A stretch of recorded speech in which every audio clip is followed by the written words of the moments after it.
வணக்கம். துணை சப்ஸ்கிரைபர்களையும் எல்லா அன்பு உள்ளங்களையும் எனது நண்பர்களையும் வருக வருக என வரவேற்பதில் பெருமகிழ்ச்சி கொள்கிறேன்.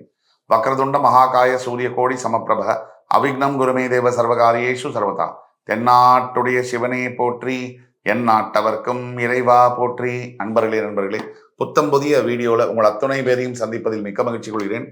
இப்போ நம்ம பார்த்துட்டு வருது குரு வக்ர பயிற்சி பலன்கள் 2024 வரிசையில் மேஷம், ரிஷபம், மிதுனம் பார்த்தோம். இன்னைக்கு நம்ம கடகராசியை பற்றி பார்க்க போகிறோம். குரு வக்ர பயிற்சியானது 9th அக்டோபர் 2024 4th பிப்ரவரி 2025 வரைக்கும் நடக்கப் போகிறது. இந்த குரு பகவான் ரிஷபராசியில் தற்சமயம் ரோகிணி நட்சத்திரத்தில் இருக்கக்கூடிய குரு பகவான் வெகு விரைவில் மிருகசீரிட நட்சத்திரத்திற்கு போய் அங்கே வக்ரமாகி அந்த வக்ர நிலையில் 9ஆம் தேதி அக்டோபர்லேருந்து 4ஆம் தேதி பிப்ரவரி வரைக்கும் இருக்க போகிறார். இந்த வக்ர நிலையில் குரு பகவான் எந்த விதமான பலன்களை செய்ய போகிறார் என்பதை பற்றி பார்ப்போம். இந்த வகையில் கடகராசி காலபுருஷனுடைய 4ஆம் வீடு கடகராசி, சந்திர பகவான் ஆட்சி பெற்று செவ்வாய் பகவான் நீச்சம் பெற்று குரு பகவான் உச்சம் பெறக்கூடிய அற்புதமான ஒரு வீடு. பொதுவிலே கடகராசியில் பிறந்தவர்கள் பல தடைகள் வாழ்க்கையில அந்த தடைகளை எல்லாம் தாண்டி சாதிக்கக்கூடிய ஒரு திறன் படைத்த அருமையான மனித நேயம் படைத்த ஒரு அருமையான உள்ளம் என்பது கடகராசி. எதையும் எளிதில் மறக்கக்கூடிய சக்தி என்பது கடகராசிக்கு இருக்காது. வாழ்க்கையில் நல்லதானாலும் கெட்டதானாலும் அதை அப்படியே மனதில் போட்டி வைக்கக்கூடிய ஒரு அபூர்வமான ஒரு விஷயமும் இந்த கடகராசி என்பவர்களுக்கு உண்டு. யானை 1000 வருஷம் ஆனாலும் மறக்காதுன்னு சொல்லுவாங்க. சில விஷயங்களை, சில சம்பவங்களை, நல்லதையும் சரி கெட்டதையும் சரி. அந்த மாதிரி கடகராசி என்பவர்களால் அதே மாதிரி இருக்கிற இடத்திலிருந்து இடம்பெயர்ந்து கொண்டே இருக்கக்கூடிய தன்மை உடையது கடகராசி என்பவர்கள். அதிகமான சிந்திக்கக்கூடிய தன்மை, அதிகமாக சிந்தனை செய்யக்கூடிய ஆற்றல், கிரியேட்டிவிட்டி இருக்கக்கூடிய கலைஞர்களாக இருக்கக்கூடியது கடகராசி என்பவர்கள், தலைவர்களாக இருக்கக்கூடியவர்கள். இந்த கடகராசி என்பவர்களுக்கு இது நாள் வரைக்கும் உங்களுடைய 10ஆம் வீடு என்று சொல்லக்கூடிய மேஷராசியில் இருந்து வந்த குரு பகவான் மே 1ஆம் தேதி பெயர்ந்து ரிஷபராசிக்கு வந்து விட்டார். இப்போ அவர் ரிஷபராசியிலேயே ரோகிணியிலிருந்து மிருகசீரிட நட்சத்திரத்திற்கு போய் அங்கே வக்ரம் பெறப்போகிறார். குரு பகவானை பொறுத்த வரைக்கும் 2 விஷயம். ஒன்று அவர் இருக்கிற இடம், 2 அவருடைய பார்க்கின்ற பார்வை. குருக்கு 5, 7, 9 பார்வைகள் உண்டு.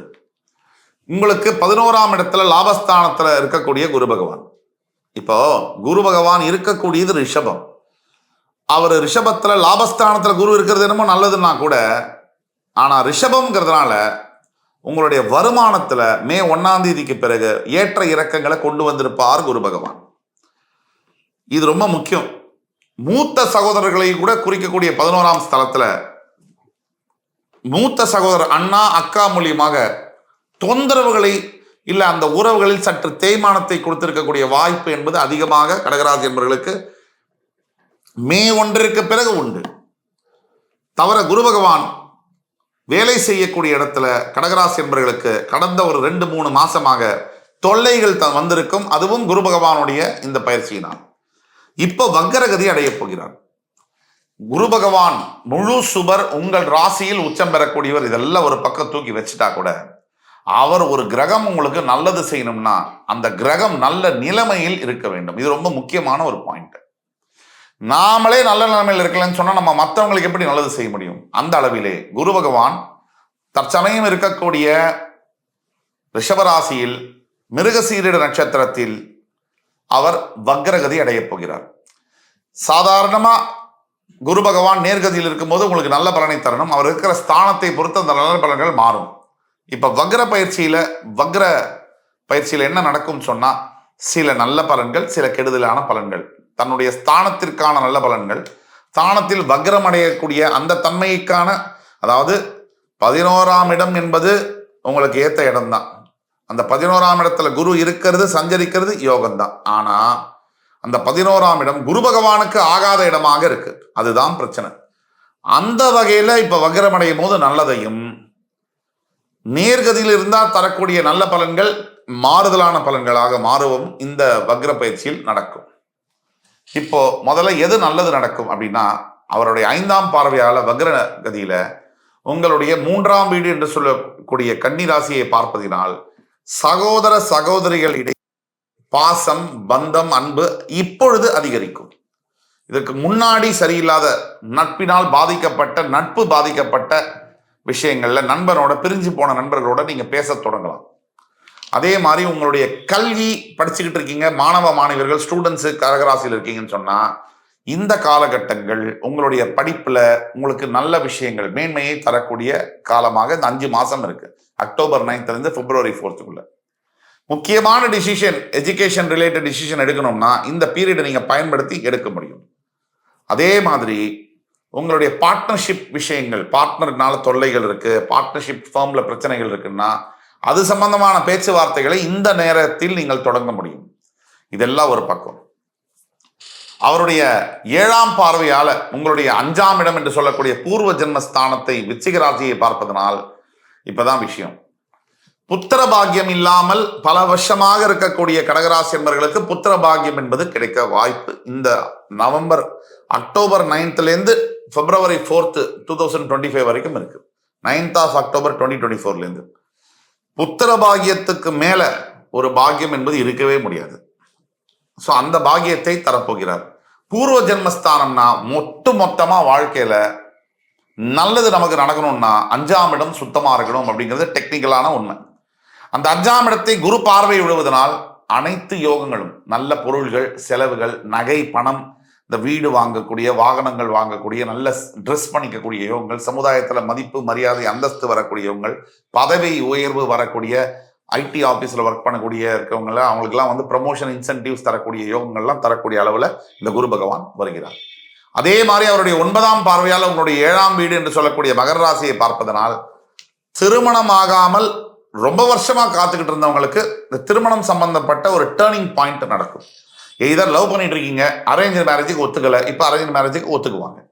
இல்லை நல்ல அலையன்ஸ் அமையல, இப்போ நல்ல அலையன்ஸ் அமையறதுக்கு என்ன பண்ணணும், ப்ராக்டிக்கலாக எடுத்துக்கங்க. ஒரு ஆண் இருக்காரு, அவருக்கு நல்ல அலையன்ஸ் அமையணும்னா என்ன பண்ணணும், அவர் பார்க்கறதுக்கு முதல்ல நல்லா இருக்கணும், நல்லா படிச்சிருக்கணும், நல்ல வேலையில நல்லா சம்பாதிக்கணும், நல்ல ஃபேமிலி பேக்ரவுண்ட் இருக்கணும். இது எல்லாமே இருக்கு. நான் காமிக்கிறேன், கடகராசியில ஒரு 10,000 பேர் இந்த மாதிரி இருக்காங்க. ஆனா ஒரு பொண்ணு அவருக்கு அமையல. இதுக்கு என்ன காரணம்? யாராலையும் காரணம் சொல்லவே முடியாது. நம்மளுடைய அறிவுக்கு அப்பாற்பட்ட காரணங்கள்.